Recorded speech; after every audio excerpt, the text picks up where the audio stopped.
It's a nice day. It's a sunny day. I got my tea. I got my book. And today we're going to be talking about strange creatures and happenings from folktales from the mountains of northern Pennsylvania, United States. I hope you're all doing well, fellow Cozumenites. I'm doing all right. We had a few setbacks. There was actually a fire which broke out in where my father and I stored our stuff, basically. And a lot of my early surreal paintings are gone forever. But, I took it on the chin. I was like, and it's just an artifact. And I try to be cool about it, but yeah, I guess it's a bit sad and it be like that sometimes, but what can you do? After all, life is what happens to us while we are making plans. Fortunately, I actually have scans of all my paintings digitally preserved, so it's not a huge loss. And if you purchased paintings from me in the past 10 years or something, now those have really gone up in value because, we've only been able to rescue a few random stuff, and now the other stuff has shot up in value. So if you ever purchased artwork from me in the last decade, now is the time to pour over it and, really value it and cherish it. But anyways, I'm going to be making more. I don't care. I don't stop.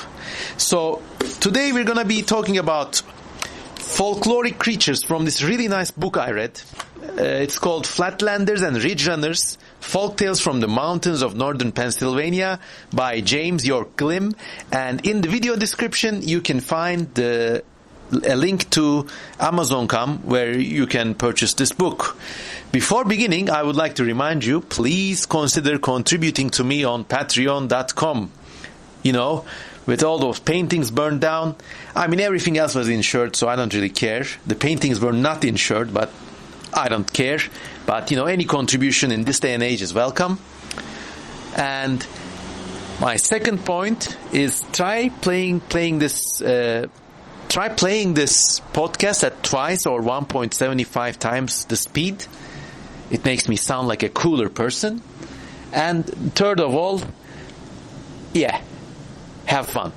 Anyways, so before beginning, now, folklore is a really underrated and actually a vastly superior area of study if you're curious about strange creatures, strange beings.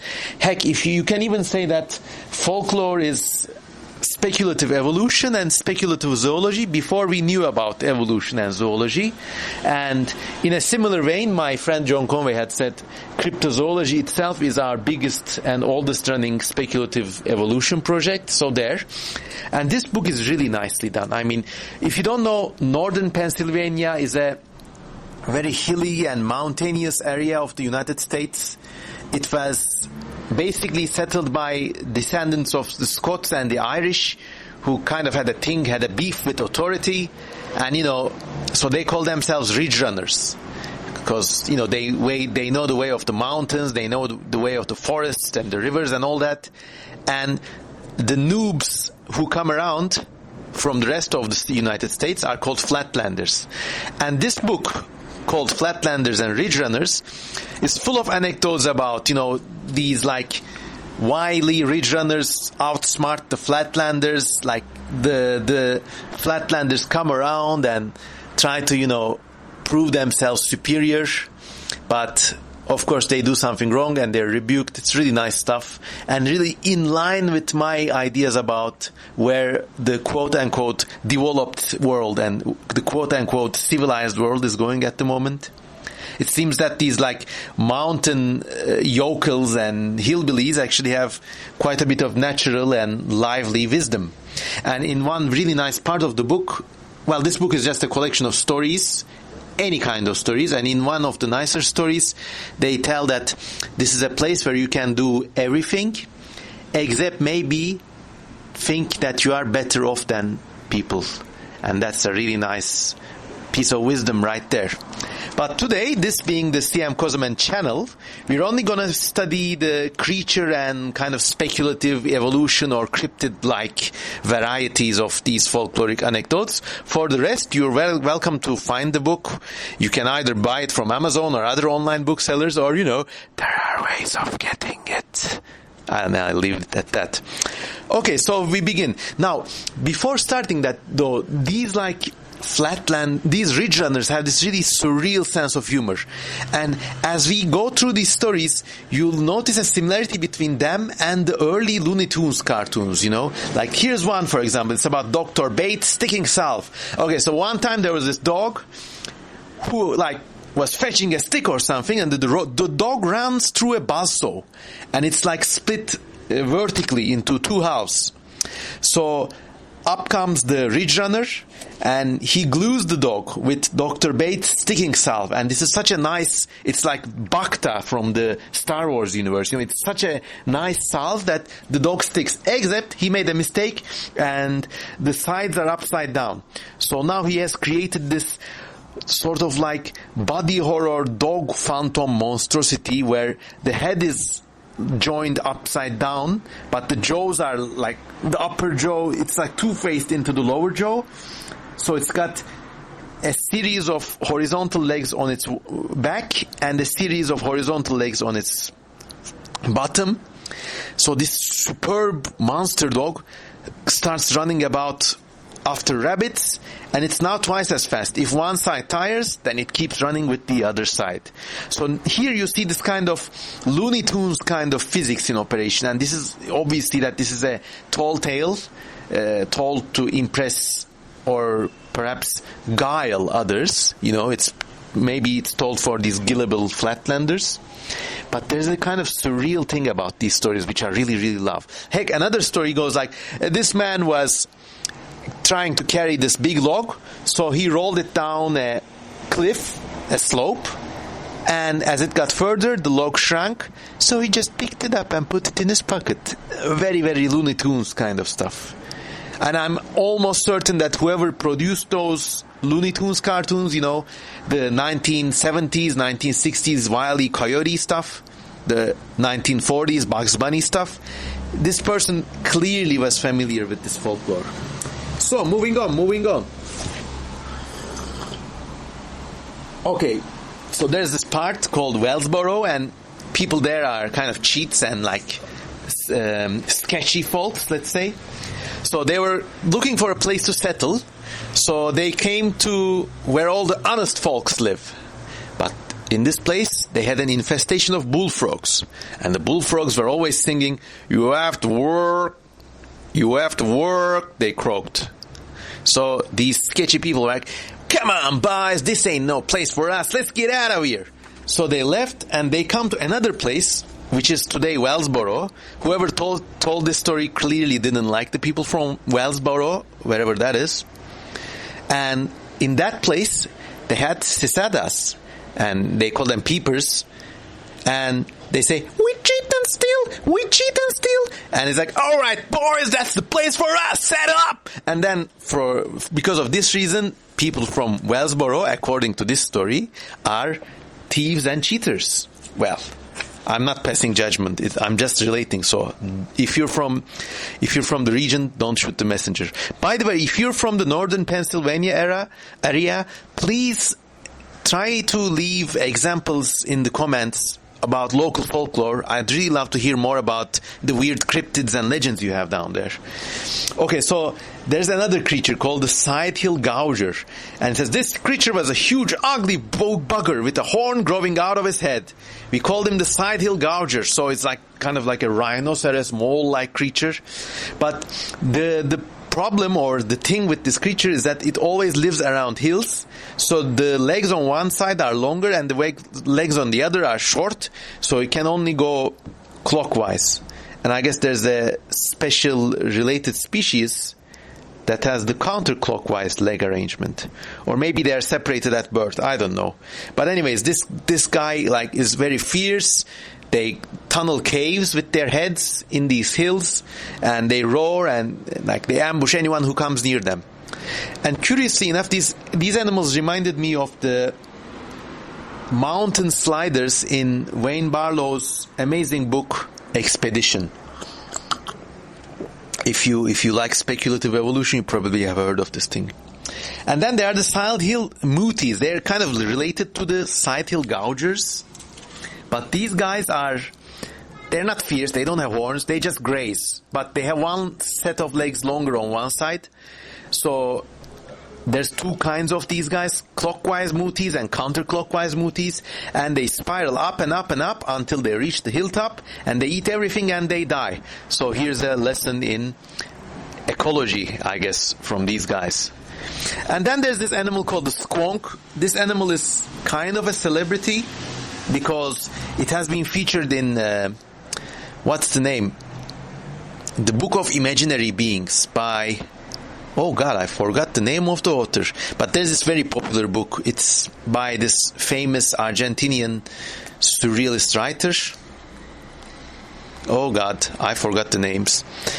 So anyways, the squonk has made it from actually this book into that other book, the Book of Imaginary Beings by Luis Borges. Okay, the name has arrived now. Luis Borges, that's Borges. So now, because of that, it's extremely popular. And if you Google squonk, it's Squonk. It's pictured as this kind of weeping bulldog-like creature, and it's like a very sad creature that cries itself out of existence.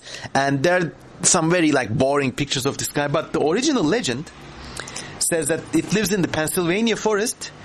But everyone illustrates the squonk as this kind of wet bulldog type of thing, but it's actually a bird. It's a small fuzzy bird with a long beak. A person can creep up on one fairly easily, especially when it's crying hard. And if you capture the squonk, it cries itself out of existence, so all that left in the sack are a few wet feathers. How sad. Anyways, I guess the moral of the story is, don't be a crybaby, don't cry, just chin up and get on with life. Okay, now the battery of my recorder is dying, so I'll be back after a quick battery switch. I'm reloading! Okay, that was a quick reload. While it was a quick reload for you, but it actually took me hours. I had lunch and stuff. Okay, so here we go. More creatures from strange stories from the mountains of northern Pennsylvania. Okay, there was once a dog who was so smart that... Okay, these guys are like making raccoon hats, okay? So the raccoon skins have to be stretched on boards, but the boards are in different lengths for different sizes of kinds of hats. So the dog is so smart that the owner just had to show him one board, and he would go get a raccoon just for that board size. Okay, one day, the owner's mom or something, she goofs it up and shows a huge ironing board to the dog. So off the dog goes to find something like a 2-meter long raccoon. And of course, to this day, the dog is searching the forests. That was a loyal fella. He ain't back yet. Okay, so there's one more. More stories, more. Okay. And how about hoop snakes? Okay, these are also like a big name cryptid. In fact, we covered them in the Cryptozoologicon.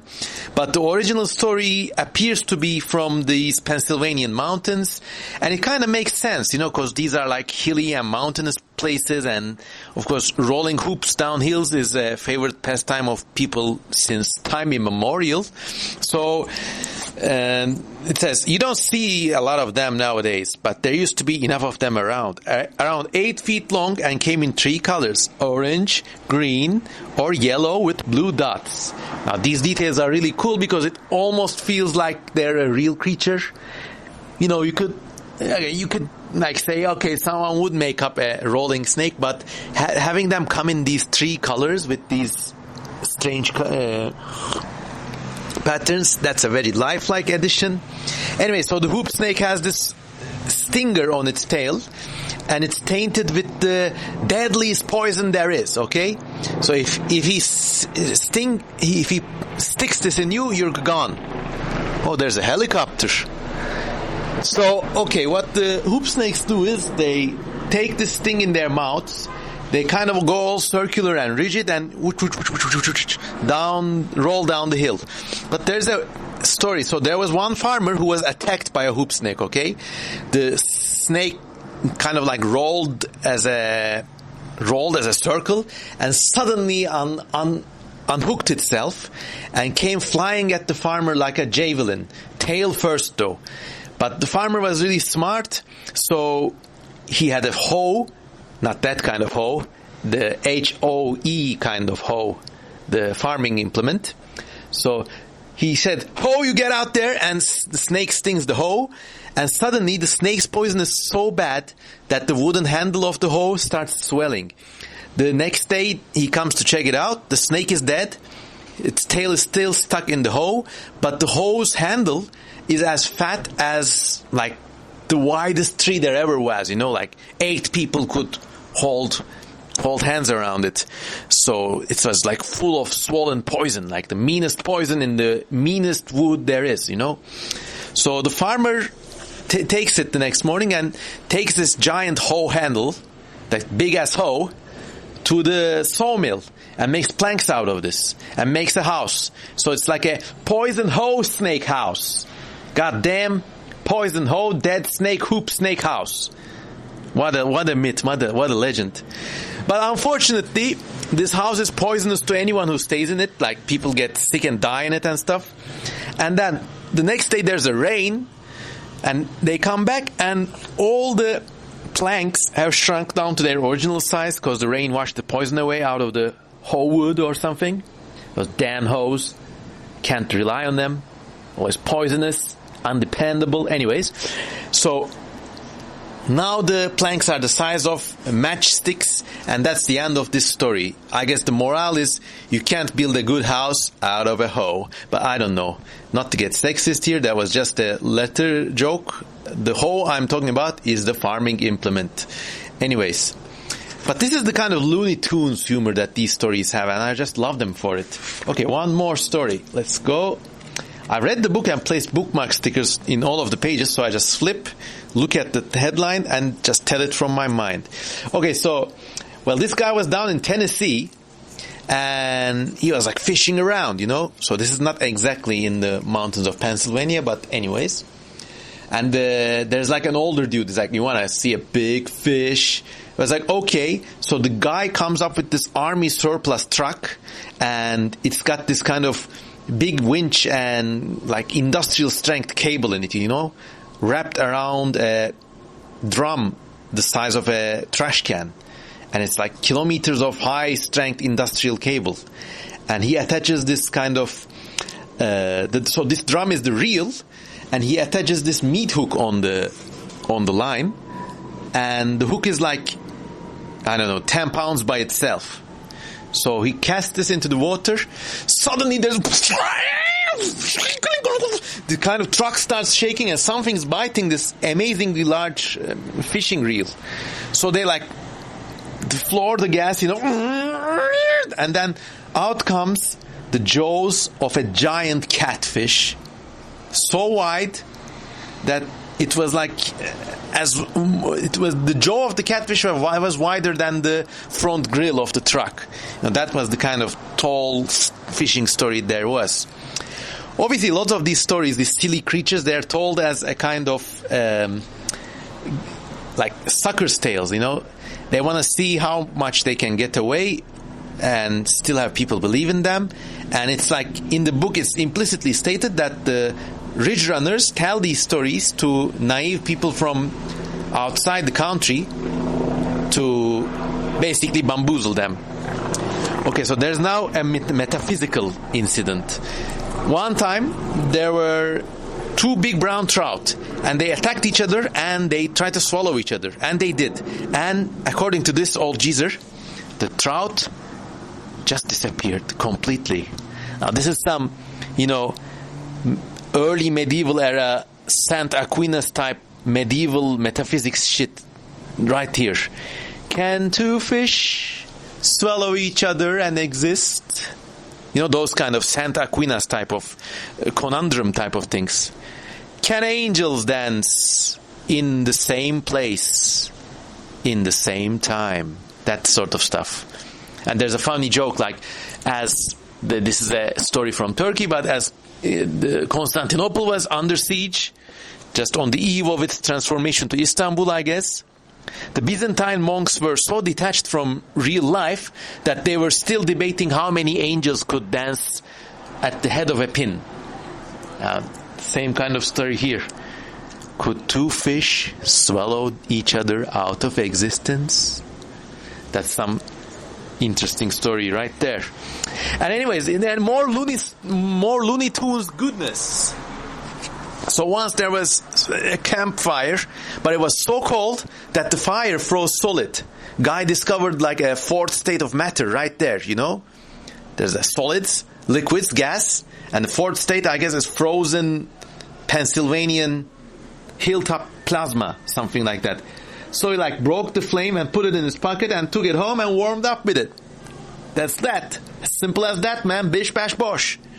But once again, it's the Looney Tunes effect, and once again I repeat, I'm absolutely convinced that the creators of the Looney Tunes series, at least those Wile E. Coyote cartoons and stuff, must have known something about this. So if you know something about this amazing parallel, do tell me more about it.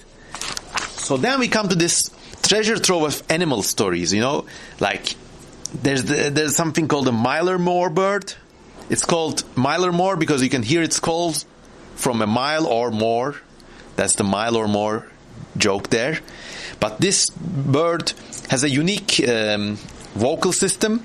It plugs its head into a hole in the ground and I guess recycles the air and sings out of its asshole. Yep, that's the kind of bird the mile more bird is. And you could hear the calls for a mile or more. And there's another bird, it's called the Taliloo bird. I think it's from the same clade of animals as those circling animals we just talked about. You know, the ones with legs on one side shorter. Maybe there's even like a clade name for this group. I don't know. Asymmetrozoa. The asymmetric animals. Anyways, this bird has one wing shorter than the other, so it flies in circles, smaller and smaller, until it flies up its own asshole and disappears once more in a kind of Thomas Aquinas kind of medieval mystical philosophy disappearance. How far could a bird fly up its own asshole before ceasing to exist? I love that. So there's another kind of creature, it's called rakaburs, and you don't really know what these kind of creatures are, but we can play the name game with these. You know, certain names suggest us certain types of creatures, regardless of whether there's a description or not. The rakaburs, the name rakabur, that's R-A-C-K-A, B-O-O-R. It's like a dirty swine-like animal in my eyes. Anyways, these guys mate in the dead of the winter, and their cries go like, Christ, it's cold. So, you know, the joke is that I guess you shouldn't shag around in the winter because it's so cold. But these guys do. The rakaburs. And it says, it's very specific, they live on the rim of the canyon near Tiadacton. That's a place name in northern Pennsylvania. So if you're from there, give me a shout out. I like Pennsylvania. I like northern Pennsylvania. My wife and I drove through the region, actually, on our honeymoon. We were driving from New York to Cincinnati, and we drove through a lot of Pennsylvania. And there really is a kind of dimensionless, mystical place aspect to the place. I mean, there were like a drive for 5 hours, you're still next to a place called Harrisburg. Drive, you're still there as if the road doesn't go anywhere, or you're going in some sort of metaphysical never-ending circle until you drive up your own asshole and disappear. Anyways, then there's something else. This is one of my favorite Pennsylvanian creatures. It's called a mole-tailed grouse. So it's like a big grouse, but they have moles on their tails. And in the old days, the farmers used to train them to drive fence posts. But this looks like, you know, a convergently evolved theropod with a tail club, almost like one of those ankylosaurs, but on 2 legs. And in fact, there are some creatures like this in the literature of speculative evolution. I mean, on Serena, this beautiful project about a world populated entirely by the descendants of canaries and mosquito fish. Anyways, there are these like giant goose-like animals with clubs on their wingtips and like panzer-like body armor. So this animal could conceivably exist on Serena. Really great creature, the mole-tailed grouse. And then there are the scissor bills. They have long bills, but they open sideways like scissors. So I would guess this is like phylogenetically speaking, not a real bird, but like some sort of giant insect that has independently evolved an internal skeleton. And like birds, they have like this kind of feathery insulation, but that's just convergence evolution. That's just convergent evolution. They got the sideways opening jaws and they go clickety-clack and they cut you to pieces. Anyways, and finally, rattlesnakes, you can, according to this story, you can easily shoot them because they line up with your pistol because the poor things are trying to strike them, I guess.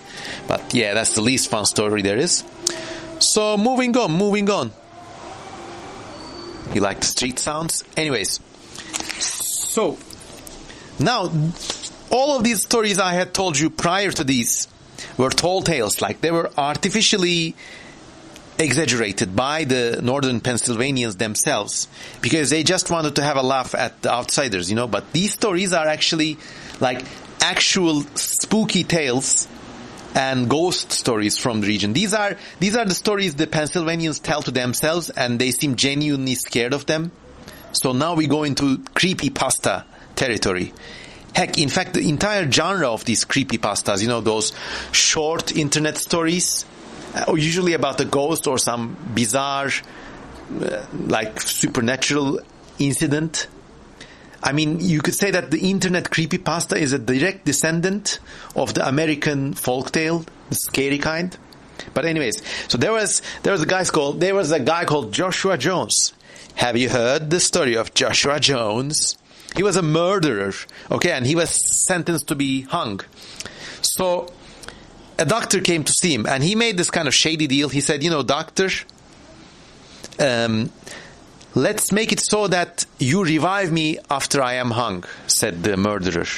Because in those days, the doctors pronounced the inmate dead, and, you could actually hang on for a while before suffocating, but the deal was that he would pretend to die, and the doctor would say, okay, he's dead, take him down, and secretly revive him. And Joshua Jones paid him like a large sum of money. The doctor took the money and just fucked off, and Joshua Jones was hung and like properly died. Then the doctor took his dead body, and like took the skeleton, because those days you could sell the skeletons of execution victims for quite a bit of money for like as education aids. So the doctor did that, but then something happened. The story just says this. It's just these few words. A lot of things happened to that skeleton that people just don't talk about. So they rented it out to Austin, Texas, as far away as from the region as possible. And then there was a great flood that really destroyed the city of Austin in 1911. And then they still found the skeleton. The city was destroyed, they found the skull, and it was kind of a dangerous omen. But a lot of things happened to that skeleton that people just don't freaking talk about. That's very scary, but not as half as scary as some of the things we're going to look at now. Because now we come to the money shot, the meat and bones of our story. So this is like a proper Blair Witch Project kind of like, I was genuinely scared the night after reading this tale. It's called the Buckskin Ghost. And it's just, so this ghost appears in houses in certain parts of Pennsylvania. Let me actually look at the appendix. Just bear with me for a second. So it was told by Norma B. Elkland and collected in the 1970s. And it says specifically, the teller of this detailed, vivid household ghost tale was 39 years old and very superstitious. The family truly believed in all of these ghost stories. So it's not like this weird joke, but it's like something real, and like they really had to coax it out of these people. They really had to like live with them for a while, get used to them, earn their trust, and then the story was told. You see, this ghost appears only to women that are about to give birth, or only in the house when someone's about to die. He looks like one of those hunters with those, tasseled buckskin hunting clothes, They call them Indian costumes these days. So he has a raccoon hat, this tasseled buckskin costume, and he has got this kind of hunting knife, and he appears in the corner of the room as if he's about to leap on you. He's kneeling, one hand is on his knife. Where did this person come from, You're sleeping one night, there's a sound, you look up, there's this figure, like some sort of bizarre century-old abomination, like a ghost of a hunter. He looks at you. Now on his face, you only see his cold, huge blue eyes, a beard, nothing else. No nose, no mouth, nothing else. Just outside the eyes, the bushy red beard, and the wild hunter's costume, looking at you, waiting to move, waiting for you to make a move. But you're paralyzed. You can't move. The only way to wake this up is actually, and this appears only to women. So ladies, if the buckskin ghost appears to you before you're giving birth, you're okay, you're going to have a baby, and it's just part of the terror of the whole experience. But if he comes at any other time, and if you got your husband with you, you have to wake him up. Your husband has to swear at the ghost, and then whoop, he disappears. But other than that, he just keeps staring until the break of dawn. You just stay there paralyzed, like some weird gray alien. Look how similar this story is to those alien abduction tales. I would almost say maybe it's the same entity, but this is it. And the family swears that we kept this a secret. We don't tell it to nobody. But still, when single women stay in our house, after 2 nights, they start getting visits. Because he just keeps on. He just keeps on until you give up. That's very scary. If you're sleeping tonight, be careful of the buckskin ghost. And then there's the phantom panther. It's like a mountain lion, but in Pennsylvania. That alone is interesting enough in these days. But it's the phantom panther. So, like one night, this panther starts bothering this woman, There's howls around the trailer. There's like paw prints, but no one can see anything. It desperately wants to get inside this trailer where this woman lives. But you could never see the animal itself, but you could see its huge, oversized eyes in the dead of the night. A bit similar to the buckskin ghost, would you not think so? So one night, the dogs go out after this phantom panther, and suddenly it seems to jump on the roof. There's the sounds coming from the roof, and then the roof is torn right up like a sardine can. So the hunters come into the house next to the woman and shoot at the ceiling, probably hoping to stop it, but nothing. And, as if this unseen entity is stalking this woman.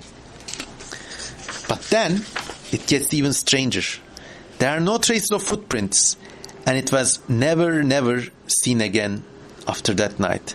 And, to this day people say that was no cat, because it was wet enough to find footprints.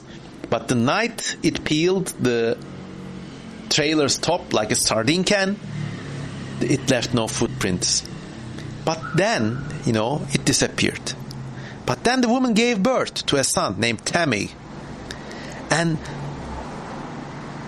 the girl, not the son, the girl had claw marks on her. Almost like the set of cat claws on her chest.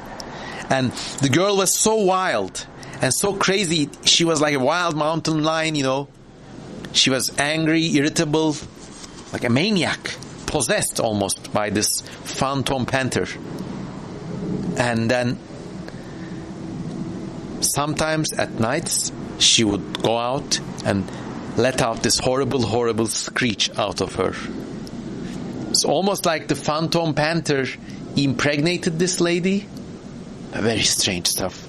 I mean, it's certain these stories are much older than the settlers. Maybe they came with the settlers from the old world, or maybe they're like a kind of Stephen King type Indian tale that has been adopted by the white settlers. Nobody knows. Anyways, there was also another ghost. It's the wet quilt ghost, okay?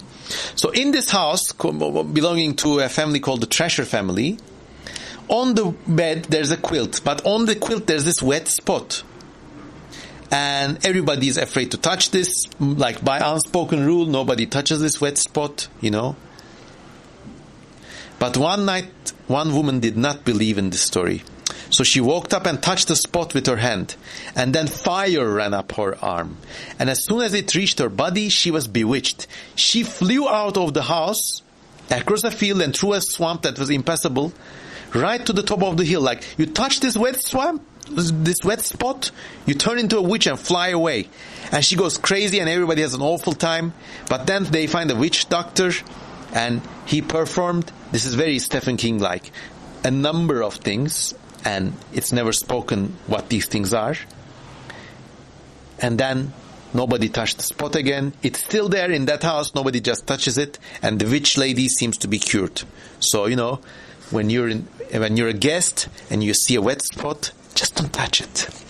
And then we come on to one of the most like pants-shittingly scary tales.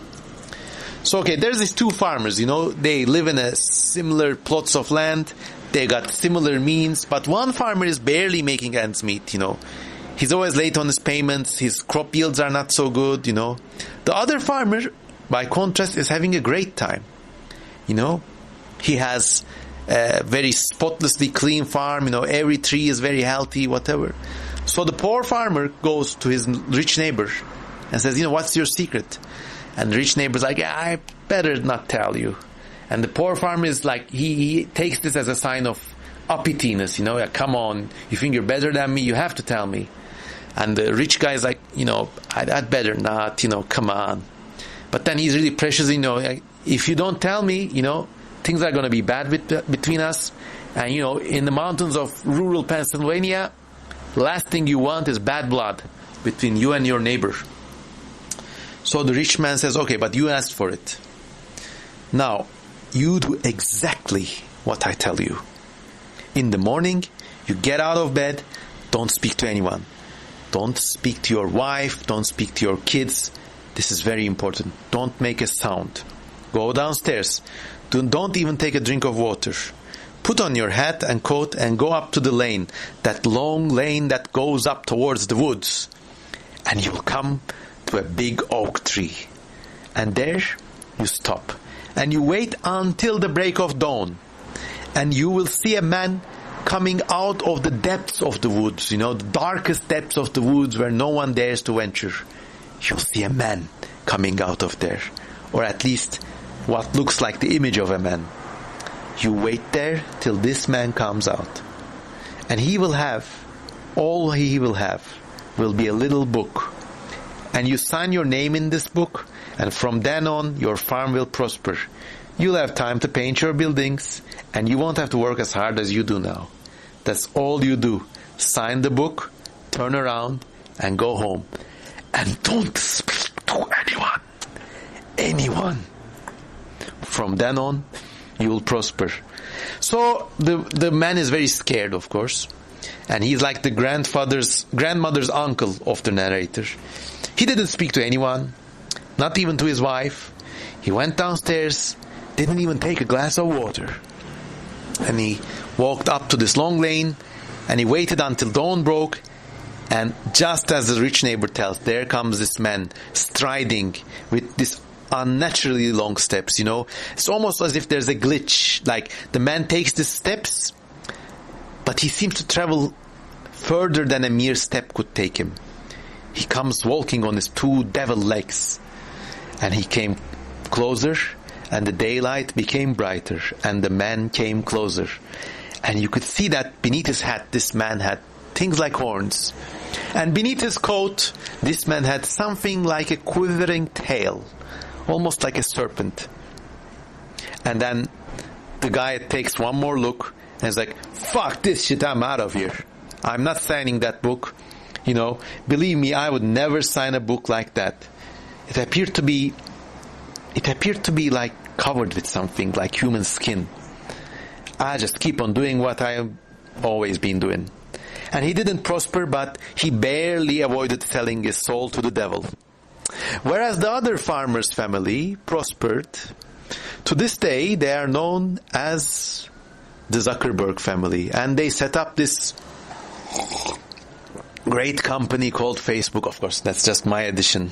There are no satanic connections with the Zuckerberg family that we know of. Maybe, actually, Zuckerberg is too innocent. No, this man's name was Old Man Bezos. He sold the farm to the devil. And now he owns a company called Amazon. And then he went to space. But something happened up on that space trip right there.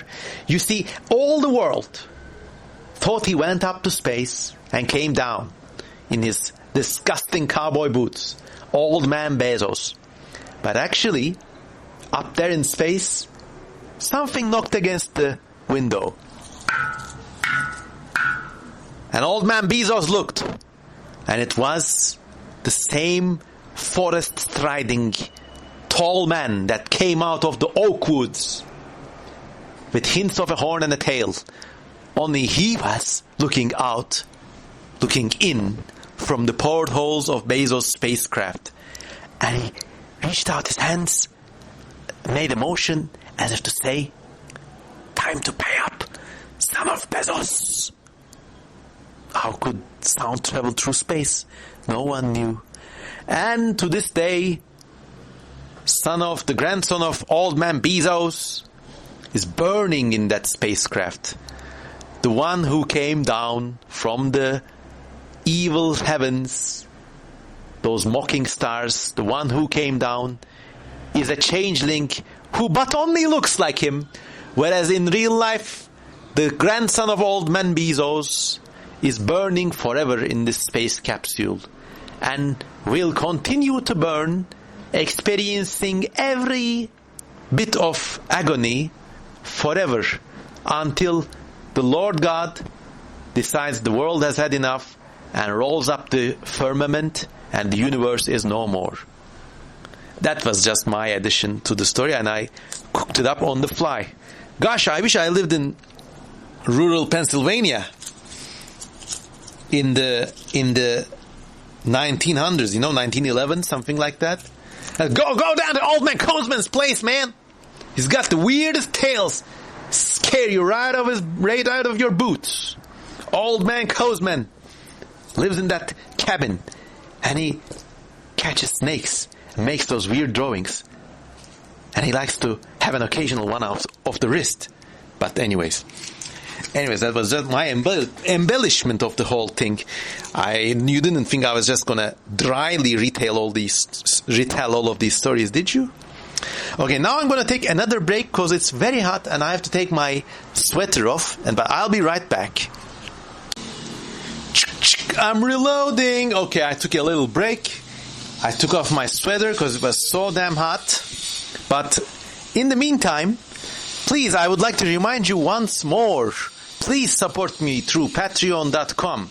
Even $1 makes a difference, and I'm reading all these interesting stories and creating all these weird tales for you, so it's only fair to, come on, chip in $1 or two. Even $1 per month really makes a big difference for me. So thank you in advance. Okay, so we go on with more ghost stories from northern Pennsylvania, but there is this disgusting buzzsaw noise just outside of my balcony. I hope it doesn't create a problem. But anyways, should we go on or not? Let me wait a second until this noise stops. Then we'll go on with our ghost stories. Okay, final cut. Now the damn buzzsaw noise is over, so we can go on with the tales of the supernatural from the mountains of northern Pennsylvania. Oh my God, this thing... Oh man. They never let up, do they? Well, the basso is back just as soon as I've switched the damn thing on, so wait. We're gonna give this one more time. One more try. Okay, finally we come to the magical tale of Old Man Cosman and the fucking basso man that just wouldn't stop. So one day, up there in Cosman County, lived a hoochie coochie wizard named Old Man Cosman. And then one day when he was about to record a goddamn podcast, this basso man decided it was the best time to carry out home repairs, and then started this interminable noise that just wouldn't fucking stop. So Old Man Cosman placed a curse on him. He actually went down, took two of the fucking pieces of iron or wood or whatever the fuck he was cutting, and he linked them together and blew on them and said, "I forgive you." This created this magical paralogic phenomenon in which the wood that was cut by the basso forgave the basso, so the basso itself exploded, and then 3 years later, this man woke up to find his penis clearly bisected like some grotesque hot dog. Anyways, so this was my ire on this noise. It's been another hour since my last break, and this goddamn podcast is taking up all my day. Anyways, thanks for your tolerance. You know, this is what happens when you record on the fly. I never write lyrics, I never write words, I never write a script, you know, I just spit. If you spit, you got it.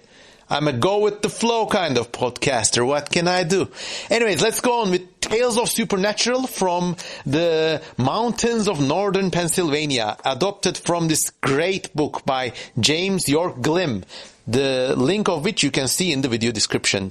So one more story is about this great white buck, and there's actually a number of stories about this giant albino sacred deer from this region.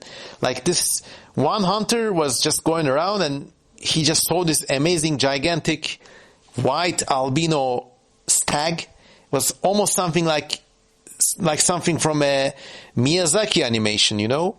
And it says, "And the strangest feeling came to me when it brought its beautiful look upon you.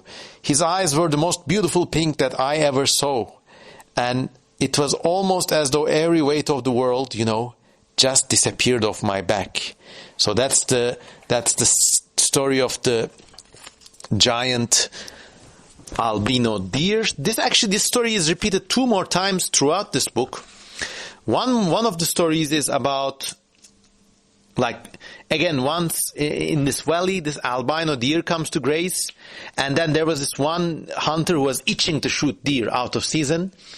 And then, like, his father warned him, like, bad luck to shoot that deer, but he wouldn't have none of it.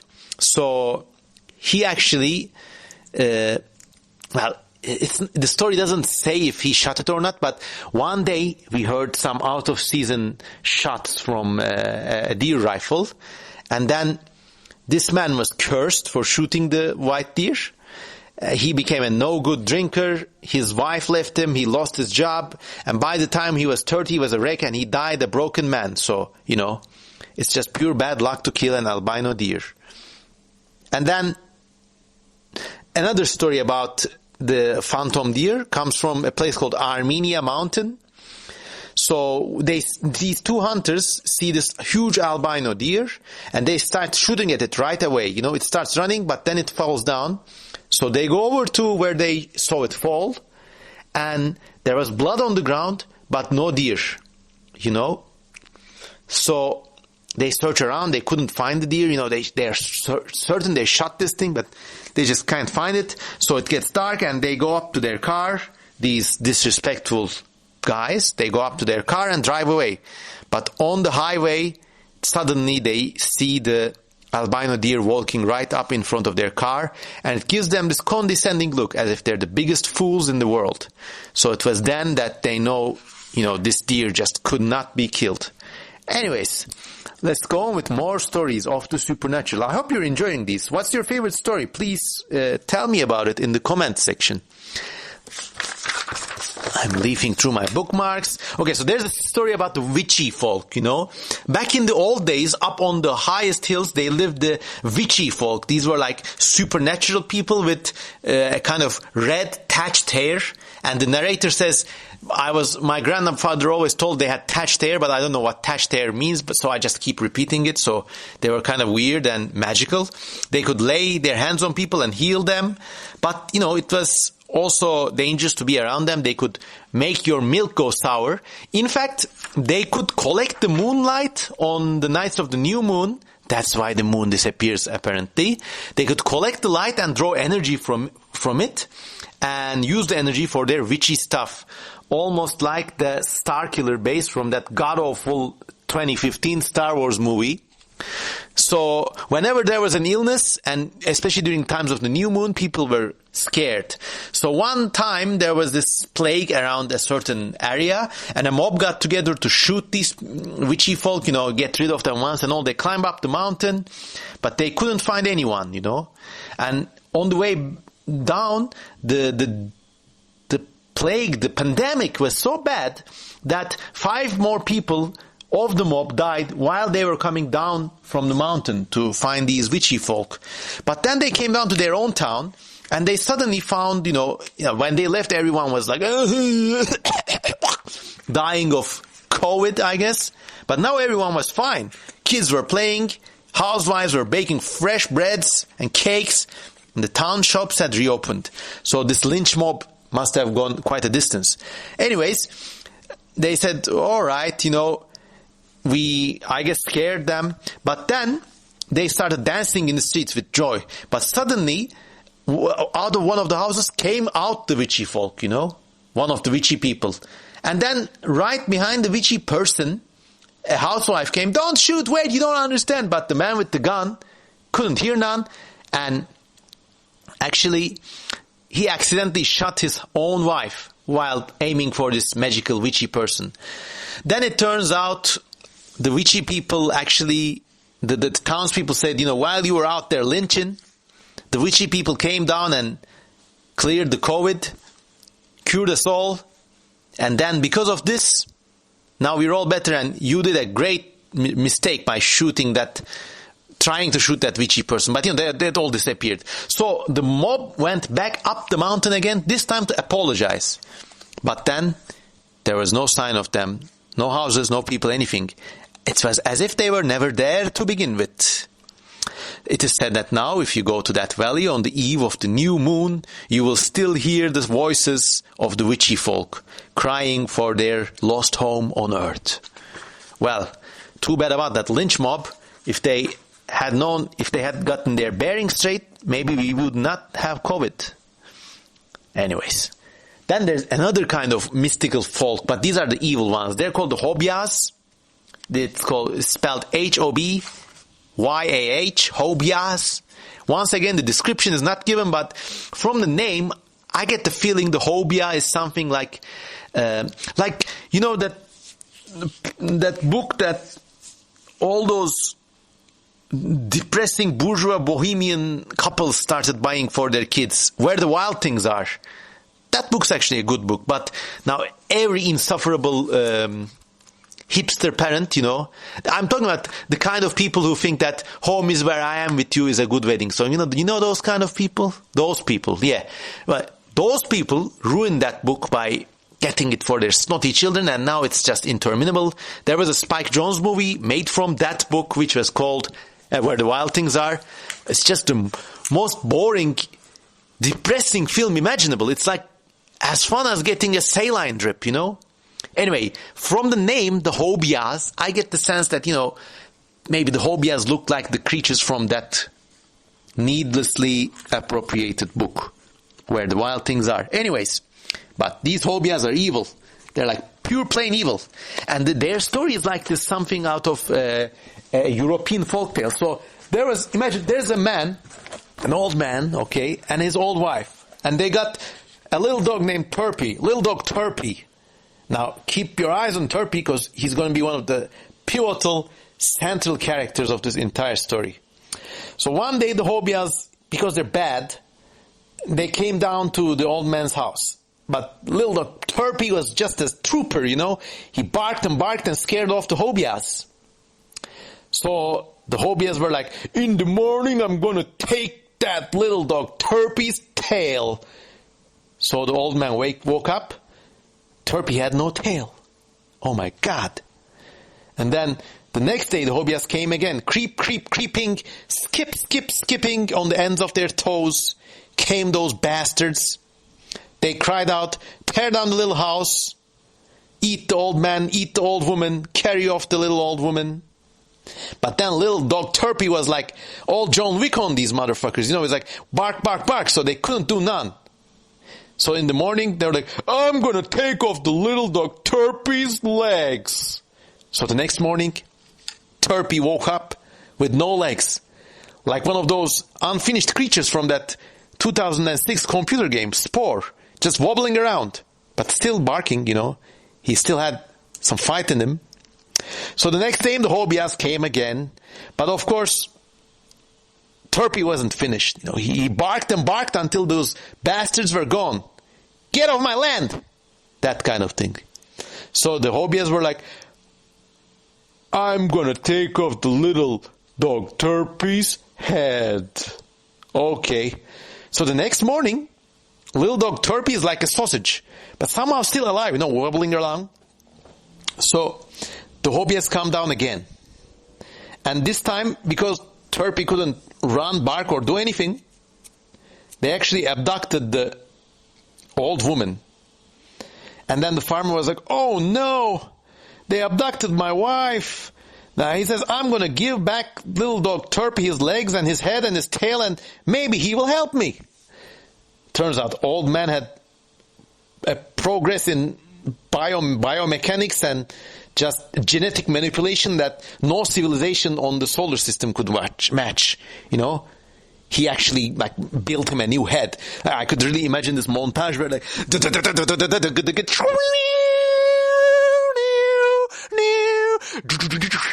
he's 3D printing flesh and bones and giving little dog Torpy a new head, maybe with improved teeth and shit.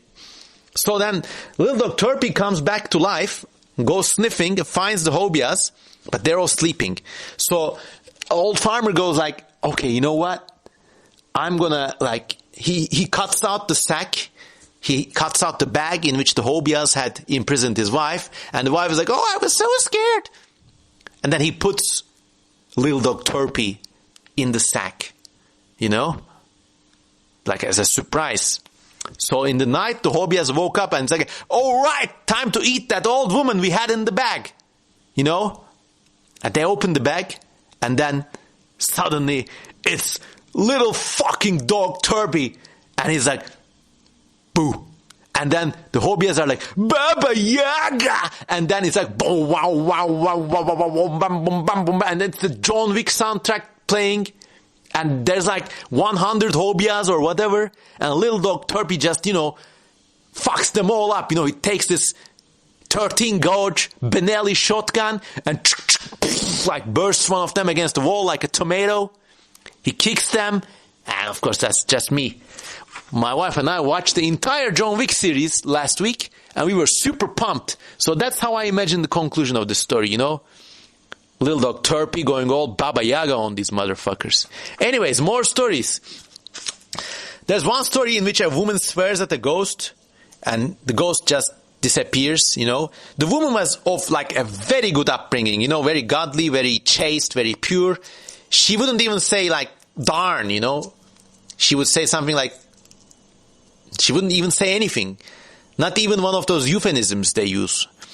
So, but this time the woman was haunted by this persistent ghost. We don't know what this ghost looks like. We only know that he was really persistent. So the woman opened her mouth and let rip. I'm not talking about gosh darn or something. She probably said fuck off you fucking fuckers or something. And demonetized this YouTube video. But anyways, I live on your Patreon handout, so I don't give a flying F. So, because this woman was so chaste, her insults were worth 10 insults from a regular person, so the ghost disappears. And then, who can forget the vanishing hitchhiker of the cold and dreary winter of 1967.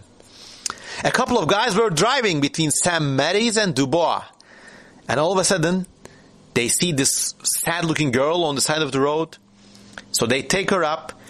So, where are you? Who are you? And which way are you going? They say, but she's really quiet, you know. So they drive for 25 miles with this lady on board. And then they said, okay, you know, you don't talk none, but we're stopping here. So you got to get off here. They turn. Oh my God, the lady is gone. And the story says one of the guys just went crazy right there. And the other guy is still getting his brain examined.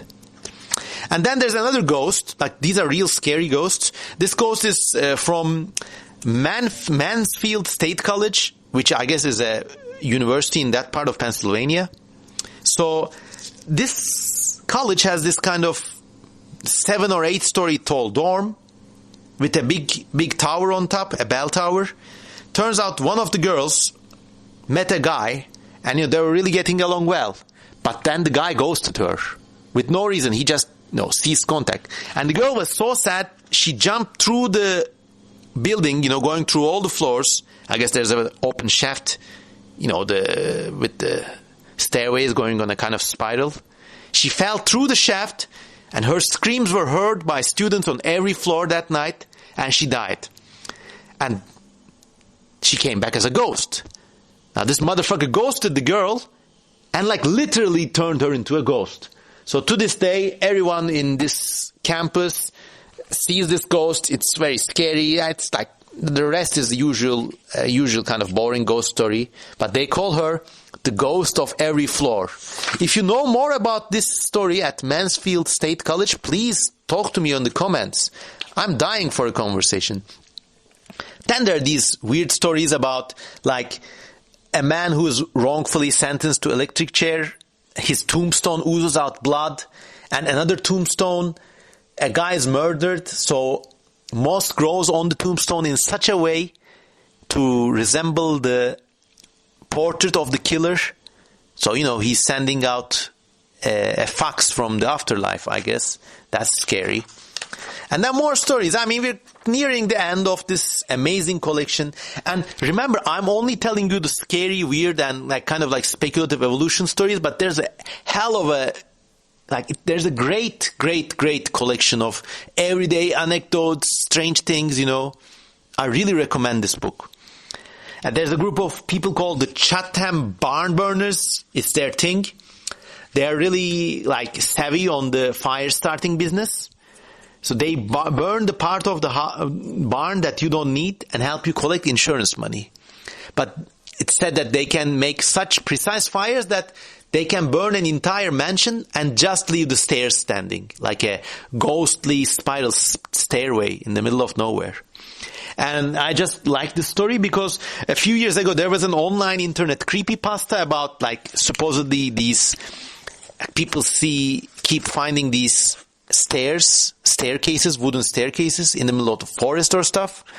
And this was a big creepypasta thing. It was really well written.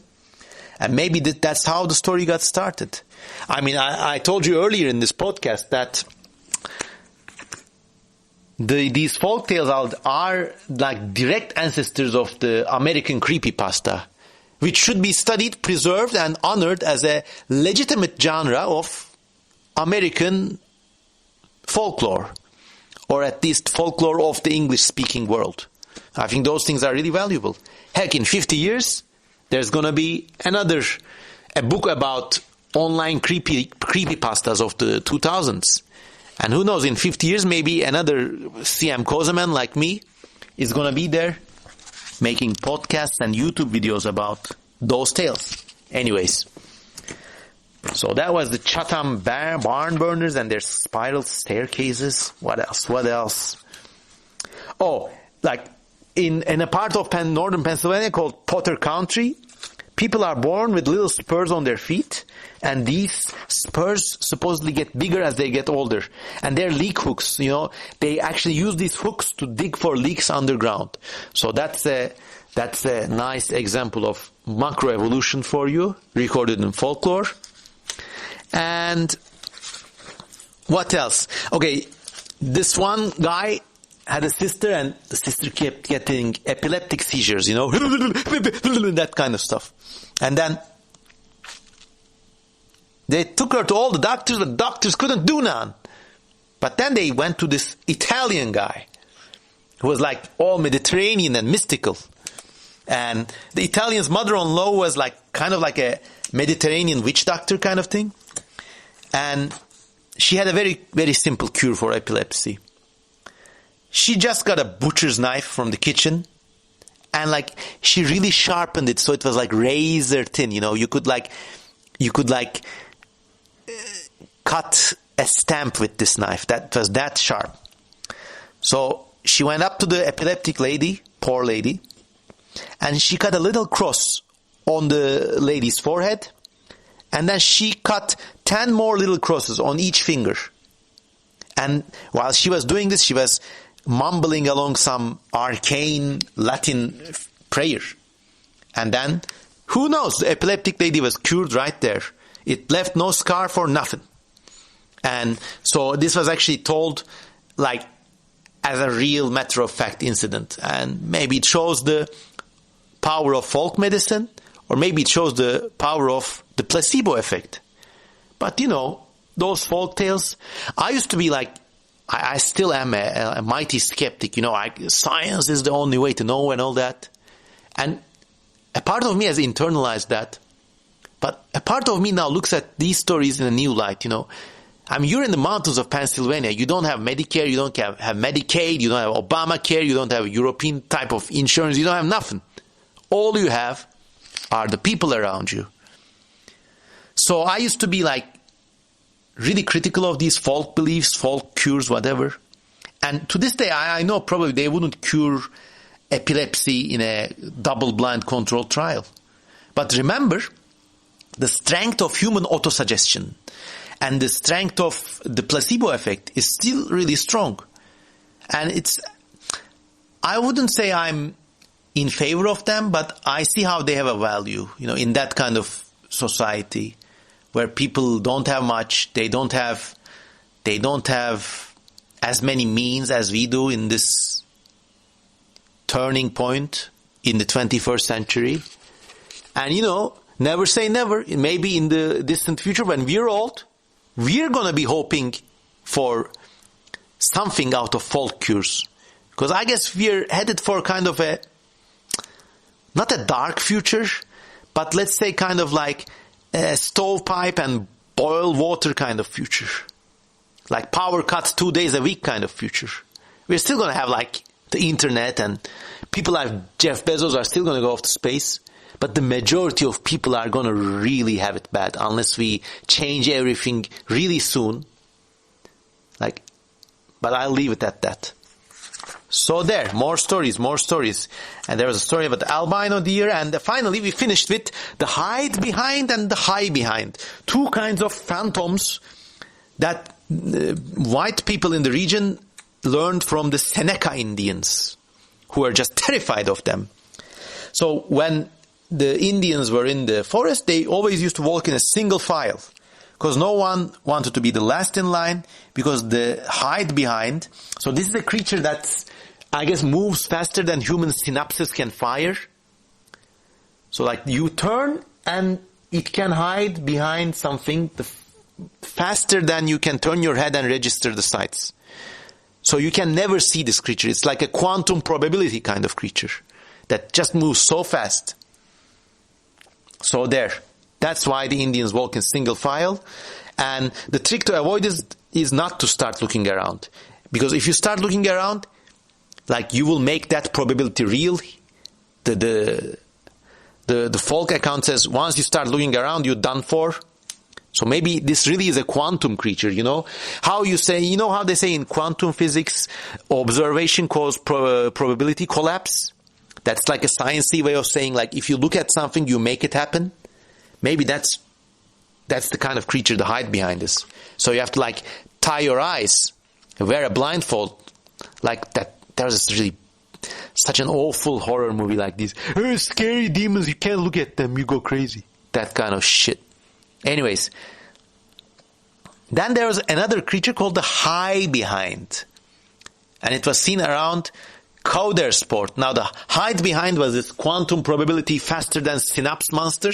But the high behind is strange because it resembles an albino deer with 2 legs and no 4 legs. And it was just jumping around. It was white, pale. And, no one would want to kill this creature because it was so strange. Now, this last creature actually is probably the most believable of all the weird things we talked about today. Because there are accounts of cows and lambs and goats born without 4 legs. I mean, something happens in their development. So they always struggle around in their hind legs.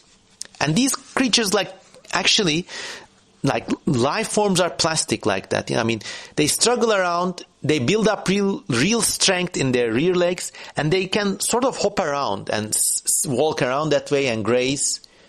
In the wild, they probably wouldn't survive for long, but it's not impossible. And it's to conclude things, the high behind, the albino deer with the atrophied front legs is the most probably real creature in this collection, So that was my amazing experience with this great book.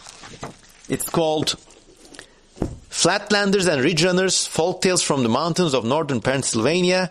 And I really can't recommend this book enough. Go get it if you haven't already. Buy it from Amazon. But there are other ways you can get it if you know what I mean. Anyways, and I hope you enjoyed it. And I hope this gives you an idea about folklore and folklore studies. Many of you, my followers, you are at the age of college or just about to go to college. I could really recommend to you to study folklore, or, if you have the means, go for this kind of studies. Or you don't even need to study this. Especially if you're not in the Western world, you can really make bona fide, genuine research out of things like this. All you need is a tape recorder and the trust of people in a remote region. Or just even your own grandparents. I have viewers from Indonesia, Malaysia, Philippines, and those regions have these amazing folklore. Collect them, record them, write them down. You can make books that way, or even your individual projects. And these are every bit as interesting as speculative zoology projects or science fiction. So that was my experience with the supernatural creatures of northern Pennsylvania. I hope you enjoyed it. As always, please consider supporting me on Patreon. And please, if you know anything if you're from Pennsylvania, just comment. Let's talk about interesting creatures and folkloric beasts from your neck of the woods. Wherever you are, have a nice day. This has been CM Calls a Man. Goodbye.